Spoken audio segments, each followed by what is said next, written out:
Why is it okay and still a great time to buy, even when interest rates are high? If your apartment complex costs $10 million at a 9% interest rate, well, as long as you can buy it at a debt service ratio where your mortgage is covered and then you have some money extra left where the debt service coverage ratio is at 1.25, then you know what? It doesn't matter what the interest rate is.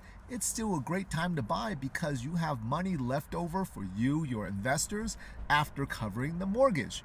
What's great about buying at a high interest rate time is when interest rate dips, now you refinance the property at a lower interest rate. You're able to pull a lot more money out equity wise because, well, your NOI, your income, if it covered 1.25 at a 9% interest rate, at a 6% interest rate, it will be, not even might, it will be a lot higher.